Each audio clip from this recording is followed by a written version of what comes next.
Hello, everybody. I'm Fred Favors, and I want to welcome you to the Saturday afternoon edition of the Sports King. The NBA playoffs have started. In fact, one game has already taken place, the Milwaukee-Miami Heat game. That particular series, I'm huge on that series. I've talked about it for the last couple of weeks. Miami and Milwaukee, of course, played last season in the bubble. Miami got the best of Milwaukee, knocked them out of the playoffs, and Milwaukee wanted Miami. They could have avoided Miami by losing at the end of the season, but they decided to win because they wanted to play Miami, so they won the last two games of the season, which gave them the opportunity to play the team that beat them last season in the bubble. They wanted Miami. Be careful what you ask for, Milwaukee. You won today. I'm picking Miami to win this series in 7 games. So, yes, I'm going to go out on a limb. Rue Holiday, who now plays for Milwaukee, that was a major pickup for the Bucks. He adds another dimension to this team that didn't have before. And Middleton won with a game-winning shot today at the end of the game. Spectacular. Looked like Kobe Bryant going to the elbow, jump shot, bam. So Milwaukee wins game 1. I do pick the Heat to win in 7 games, but that's an Eastern Conference final. When you look at it, Miami, which played in the finals last season, and they're stronger now with Victor Oladipo playing on this team, and of course Holiday now playing for Milwaukee, they're stronger. This is going to be a great series. Probably the best series of all the first round matchups.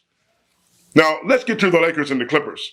The Clippers are playing right now, and when you get this particular feed, the game will be over. Clippers are winning by 1 point with about 3 or 4 minutes to go, late in the fourth quarter.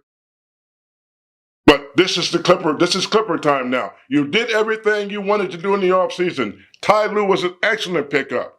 I thought the Lakers should have selected Ty Lue, but they didn't. Clippers get him. He knows how to win. He won before championships. He's championship ready. So Ty Lue was a great pickup. Of course, they have made a couple other changes. Rajon Rondo, great pickup. So this Clipper team, is a bona fide team that could get to the finals, but we'll have to see, are they playoff ready? Because in the playoffs, the Clippers don't get it done year after year after year. Now they're struggling against a strong Dallas team that now has Porzingis healthy. Luka Doncic is probably one of the best 4 or 5 players in the league right now. So they've got a mountain to climb. Hardaway is a young and ready to run the basketball court, plays excellent defense. J.J. Redick still a spot-up shooter. Josh Richardson is athletic and can play defense. So this Mavericks team is not going to be an easy team to steamroll past in the first round for the Clippers. I do believe the Clippers will get past this series and move past. And this is going to be a good challenge for the Clippers because Dallas will challenge them. Clippers win in 6 in this particular series. The Jazz in Memphis, Jazz win should be a sweep. I don't see Memphis winning one of these games, but Ja Morant for Memphis, he's a spectacular player, and I'm sure he'll make his presence felt. They're too young, and Utah is too good. Utah wins this series. The Atlanta Hawks and the New York Knicks. Well, look, Trae Young is a scorer. He kind of reminds me of Stephen Curry. He can pull up from almost anywhere on the court and drain it. But is that enough against the Knicks with Julius Randle playing MVP basketball? I don't know. I don't think so. Again, I think the Knicks win that series. Maybe they lose 1 game out of the series, but that is going to be something to see. The Knicks are a very strong ball club, making the playoffs in the 4th seed, and they are better than a lot of people may think. So don't think they're just going to roll over and be a doormat to this team. That's going to be huge. The Lakers and Suns, that's going to be a pick'em series right there, because if the Lakers are not healthy, don't think these Suns can't win this series. Now, I'm going to say that one more time for you Laker fans. If the Lakers are not healthy, LeBron, not totally healthy. AD, not totally healthy. We saw LeBron do some spectacular things in the play-in, against the Warriors. No question about that. LeBron looked good, especially that last three-pointer that he drained to win the game. But the Suns were in second place in the Western Conference, 51-21, 7-3 in their last 10 games. They're rolling.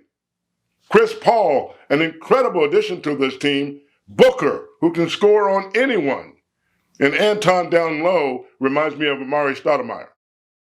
In fact, Booker and Anton down low remind me of Steve Nash and Amari Stoudemire back in the day. Don't pass on this Phoenix team. I know you love the Lakers. We all do. I'm in Southern California. I love the Lakers. But if they're not healthy, we saw the first quarter against the Warriors. The Warriors couldn't get past the Memphis Grizzlies. Couldn't get past them. And they gave the Lakers problems in the first three quarters. So if the Lakers are going to beat this Suns team, they got to come out with a lot more fire than they came out with against the Warriors. Can they get it done? Yes, this same Laker team. Now, look, Andre Drummond was a huge pickup for the Lakers. He's averaging 17 points and 13 rebounds. If he plays 18 or 19 minutes, he's going to give you 17 points, 13 rebounds. That's him. Wherever he goes in the league, that's what he represents. You know what Davis can do. And LeBron. So we're looking at the Laker team. This Laker team could go all the way to the finals. This Phoenix Suns team, don't take that for granted that they're going to roll over for the Lakers. It's going to be a decent series. The Lakers win it in 6. It'll be a good challenge for the Lakers because you need to be challenged if you're going to win an NBA title. This particular year is a lot tougher. Nets are there. Of course, everybody's expecting them to get to the Western Conference, to the Eastern Conference Final, and the NBA Finals. Philadelphia is amazing this year with Embiid having an MVP season. Simmons, of course, at guard is playing well. They're a threat. Philadelphia, one would not consider it an upset if they made it to the Eastern Conference Finals. No question about that. That's a great team in Philadelphia. Doc Rivers was a perfect coach. Philadelphia. Yeah, perfect coach. He comes to Philadelphia, gives them a new identity, new fire that they may not have had under previous coaches. They're performing well for Doc Rivers. Is this the year that Philadelphia goes to the finals? Is this the year that they get to where they've wanted to be for years? We shall see how it works in Philadelphia, but definitely a team to look out for. This is going to be an outstanding NBA playoff season. So, I mean, don't miss a game. Each series, even the Washington series going up against Embiid in Philadelphia, when they have Bradley Beal and Westbrook. Don't think that Bradley Beal and Westbrook won't come out like two dogs in a dogfight. This Philadelphia matchup. I guarantee that Philadelphia rolls over Washington. Westbrook has proven that he is one of the most incredible explosive players in the league. And Bradley Beal scored 60 against this same Philadelphia team this season. Don't just think it's a given that Philadelphia wins this series. No. This Washington team is capable of putting up big points. If they can slow down Embiid, this Washington team could be looking at some success. I think this series goes 6 games. Embiid and Philadelphia wins it. But Washington will be a struggle. They will not be easy. All right, the NBA playoffs, folks. My selection going into the finals for the Eastern Conference, I'll give you that right now, see if it matches with what you think. The Eastern Conference, I'm selecting Philadelphia.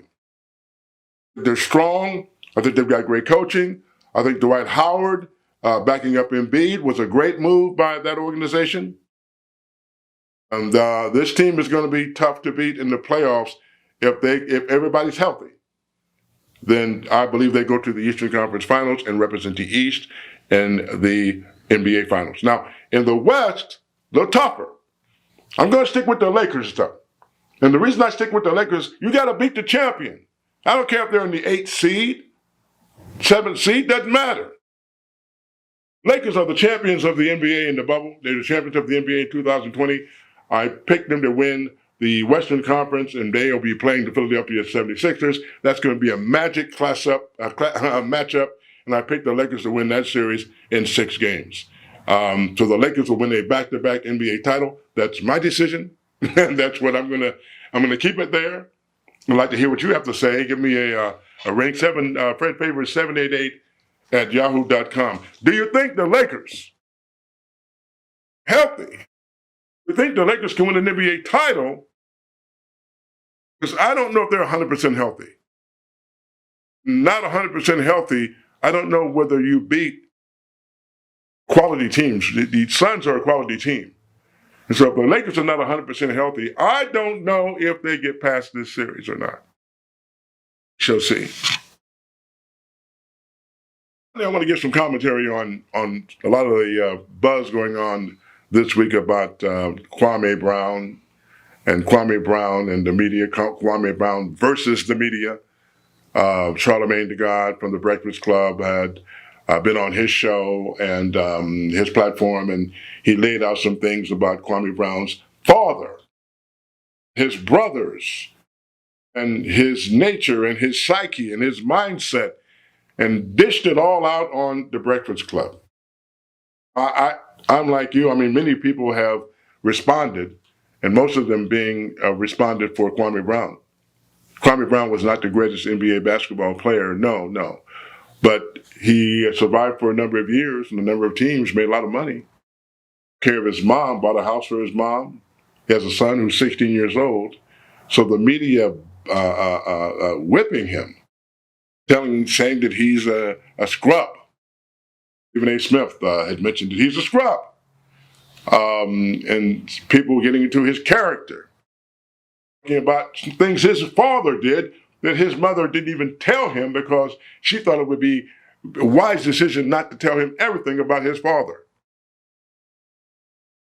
He doesn't know all the details about his father until Charlamagne the God comes on the Breakfast Club and deals all his dirty laundry, all his personal information. It didn't happen. I'd like all parties to kind of calm things down. Kwame has been talking, and he's actually, if you take away some of the vulgar language that he uses, he's making some serious points. What I'd like to see everybody do is just relax themselves. Let's get to a higher point. The key is this: the negative things you mentioned about Kwame Brown, they don't just affect Kwame Brown. They affect his 16-year-old son. They affect people close to him. And we should be mindful of that. So the things you say about a person, we laugh, ha, they're on ESPN. We laugh, ha, Fox TV. We laugh and joke, but they're not only affecting the person you're talking about. He has kids. Remember the Gayle King thing with Kobe Bryant? And what she said in regards to that interview with Lisa Leslie, baiting her into saying something that would imply something? I mean, I don't know what her mindset was with Gayle King when she said that, but the man had just died. He has family. He has kids. He has a wife, mom and dad. Why drag that back into the conversation when the man has just passed away? We need to be better than that. We can be better than that. So I'm asking all parties to calm your conversations down. Kwame Brown has a lot of good points he's making. He's not playing basketball now. He didn't say anything when you called him a scrub. He didn't mention anything. But when they got into personal details about his family, his brothers, and the things going on there, then he came out swinging. And when you wake up a sleeping giant or a sleeping bear, you better watch yourself, because that bear's going to bite.